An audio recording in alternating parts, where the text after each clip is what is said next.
ने लिया, शागिर्दों को सिखाया, उन्होंने लिया, अपने शागिर्दों को सिखाया, यहाँ तक कि सीखते सीखते पूरी दुनिया में ये कुरान सीने में सवार होकर के घूम रहा है। पूरी दुनिया के कोने कोने पर ये कुरान गया। फिर याद करो उस सवाल के जवाब को, जब ये सवाल पैदा हुआ कि जब नबूवत बंद हो गई तो नबूवत वाले काम का क्या होगा, जिसमें रब ने मुहम्मदुर रसूलुल्लाह से जवाब दिलवाया था कि कह दो इनसे परेशान न हो, परेशान न हो। अल्लाह ने रसूलुल्लाह के दिल में ये मजमून डाला, इन्नल उलमा वरसतुल अंबिया, उलमा नबियों के वारिस होंगे। अब जब उलमा नबियों के वारिस हैं, कुरान के मुहाफिज हैं, कुरान के हाफिज हैं, और वही कुरान जो रसूलुल्लाह को मिला हर बाहर पूरी दुनिया में घुमा दिया, तो साबित हुआ कि रसूलुल्लाह पूरी कायनात के पैगंबर हैं। चूंकि रसूल ही का फरमान सारी दुनिया में घूम रहा है, आप ही रहमतुल लिल आलमीन है, आप ही कायनात के पैगंबर हैं, आप ही नबीउल अंबिया हैं, आप ही आखिरी नबी हैं, आपके बाद कोई नबी नहीं। ये है उन सवालात के जवाब जो आपके जहन में पैदा हो सकते थे। आपकी समझ में आए या नहीं आए? किसी को बता सकते हो? बताइए ईमानदारी से हाथ उठाकर, तीनों शरीयत के और अल्लाह के वादे के, कुरान करीम के, हदीसों के हिफाजत करने वाले दुनिया में कौन है? नहीं बताएंगे? शर्माओ मत। मैं किसी डॉक्टर को मुकाबले पे नहीं लाऊंगा, इंजीनियर को नहीं लाऊंगा, साइंटिस्ट को नहीं लाऊंगा। सच बता रहा हूं, मैं मुकाबला नहीं करूंगा। मुकाबला तो उसका होता है जो किसी दर्जे का हो। दो पहलवानों में कुश्ती कराई जाती है तो बराबर के तो होंगे ही नहीं, या एक मुट्ठी का बकरी जैसा और एक हाथी जैसा। कुरान करीम के इल्म के मुकाबले चूंकि कोई इल्म आता नहीं तो मैं मुकाबला क्यों कराऊंगा। लेकिन मैं आपसे ये पूछना चाहता हूं कि अल्लाह के उस दीन के, उस अमानत के जो अल्लाह ने मुहम्मदुर रसूलुल्लाह पे उतारी है, और जिसके उतरने के बाद आप इब्ने अब्दुल्ला के बजाय मुहम्मदुर रसूलुल्लाह हो गए थे। बात समझ में आई जी? जिसके उतरने के बाद आप सारे पैगंबरों पे फाइक हो गए थे, जिसके आने के बाद आपने बैतुल मुकद्दस और मस्जिद अक्सा के अंदर नबियों की इमामत कराई थी, जिसके उतरने के बाद आपको सबसे बुलंद मकाम सिदरा तक पहुंचाया गया था। वही पैगाम है जिसकी हिफाजत कौन कर रहा है जी? नहीं बोलोगे? जब तक तुम नहीं बोलोगे तो मैं भी चुप रहिए। मैं पूछ रहा हूं बहुतपुर के लोगों, शर्माओ मत, जोर से तो बता दो, कुरान की हिफाजत हाफिजों से हो रही कि नहीं जी? उलमा से हो रही कि नहीं? और ये कुरान क्या है? वही कलाम जो अल्लाह ने नबी पे उतारा था, वही है। वही है जिसके जरिए दहशतगर्दी को खत्म किया था, वही है जिसके जरिए कायनात में हुकूक बयान किए गए थे। माओ का दर्जा कुरान ने बयान किया है, बाप का दर्जा कुरान ने बयान किया है, पड़ोसियों का दर्जा कुरान ने बयान किया है, गरीबों का दर्जा कुरान ने बयान किया है, गरीबों के हुकूक कुरान ने बयान किए हैं, नबी ने बयान किए हैं। वरना दुनिया में कोई ऐसा इस वक्त में आप दिखा दीजिए ऐसा लफ्ज़ जहां पर बाकायदा तरीके पर कुरान के मुकाबले पर कोई ऐसी चीज आपको नजर आए। कुरान करीम और हदीस रसूल जनाब रसूलुल्लाह सल्लल्लाहु अलैहि वसल्लम की जात गिरामी से जो हिदायत की तालीम आई है, फरमाया इन्नल जन्नत तहत अक़दाम उम्महातिकुम, जन्नत तुम्हारी माओं के पैरों के नीचे है। माओं को ये बुलंद मुकाम किसने दिया? कुरान के आने के बाद ही मिला ना।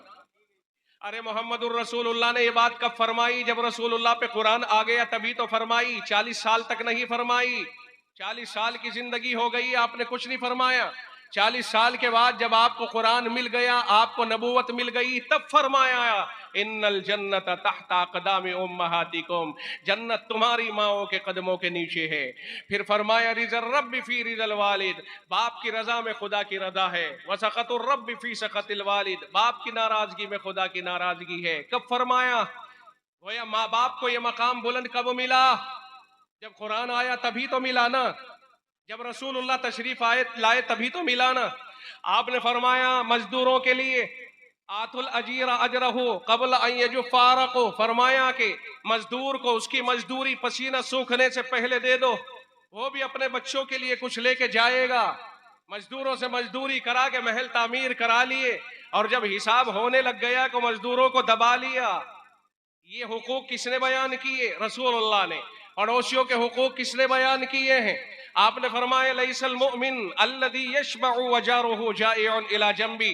फरमाया वो आदमी मोमिन कहलाने के काबिल नहीं जिसका पड़ोसी उसके बराबर में भूखा हो और ये पेट भर के आराम कर रहा हो। ये पड़ोसियों का हक किसने बयान किया? काफिर हो या मुसलमान, इसमें कोई फर्क नहीं किया। कहा तुम्हारा पड़ोसी अगर परेशान है और तुम मौज मस्ती कर रहे हो तो तुम ईमान वाला कहलाने के काबिल नहीं हो। ये किसने बयान किया? रसूलुल्लाह ने। कब? जब कुरान आ गया। मालूम हुआ कुरान आया, रसूल आया आलम से दहशतगर्दी को खत्म करने के लिए, आलम में अमन अमान कायम करने के लिए। आपने उन पड़ोसियों का भी हक बयान किया जो करीबी रिश्तेदार हैं, उन पड़ोसियों का भी हक बयान किया जो तुम्हारे आसपास रहते हैं, उनका भी हक बयान किया जो तुम्हारे कभी कभी पास में होते हैं। जैसे आपकी कुर्सी के बराबर में बैठने वाला अभी घंटे 2 घंटे का आपका पड़ोसी है, इसका भी एक हक है, इसके साथ अच्छा सुलूक किया जाए। आप ट्रेन में, हवाई जहाज में बैठ करके सफर कर रहे हो, बसों में बैठकर सफर कर रहे हो, 10-20 घंटे का सफर आपका है, वो बराबर वाला आपका पड़ोसी है, आपकी जिम्मेदारी है कि उसके साथ अच्छा सुलूक किया जाए। आपके दरवाजे के सामने दरवाजा है, सबसे करीबी पड़ोसी है, इसके साथ अच्छा सुलूक किया जाए। आपके घर के बराबर में या पीछे लगा हुआ घर है, जिम्मेदारी है कि दूसरे नंबर का पड़ोसी है, इसके साथ में अच्छा सुलूक किया जाए। और जब सबके साथ अच्छा सुलूक करने का हुक्म है, मुस्लिम हो या गैर मुस्लिम, बताइए फिर ईमान वाला मुसलमान और रसूलुल्लाह का उम्मती और कुरान का पैगाम और रसूल का पैगाम और मजहब इस्लाम अमन अमान का पैगाम देता है या दहशतगर्दी की तालीम देता है? आप ईमानदारी से बताइए। दुनिया में कौन है जो अमन का पैगाम दे रहा है?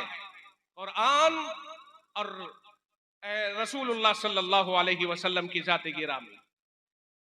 और जो इससे हटेगा, याद रखिए कुरान ने जो एतदाल की राह बयान कर दी है, जो इससे हटेगा उतना ही बड़ा वो दहशतगर्द कहलाएगा।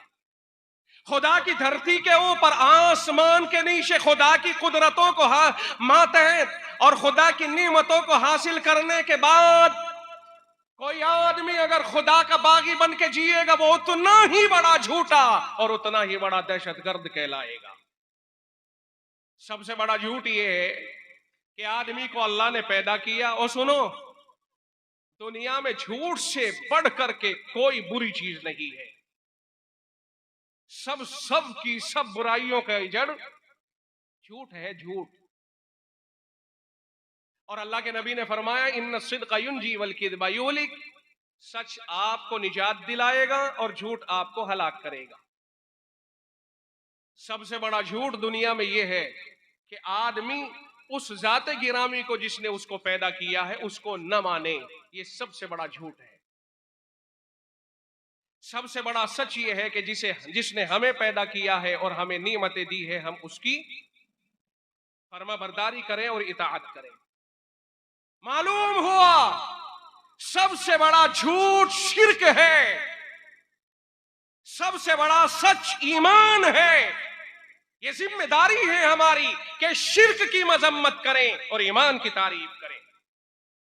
आज जरा सी बहलावे और फुसलावे की बातों में आकर बहुत सारे पढ़ने वाले और पढ़ने वालियां, बहुत सारे मुस्लिम नौजवान लड़के और लड़कियां आज ईमान छोड़ करके इर्तिदाद की तरफ जा रहे हैं, कुफ्र और शिर्क को अपना रहे हैं। महज दोस्ती और याराने में हमारा बच्चा या बच्ची हमारे हाथों से निकलकर वो फूल सा और नौनिहाल सा बच्चा जिसे हमने पाल कर परवरिश करके बड़ा किया और तालीम पर लगाया था, किसी कॉलेज के हवाले किया था, किसी यूनिवर्सिटी के हवाले किया था, कोई कोर्स उसको करा रहे थे और ये समझ कर करा रहे थे वो कल का इंजीनियर होगा, वो कल का डॉक्टर होगा, वो कल का बेहतरीन इंसान होगा और माशरे में बेहतराई लाएगा।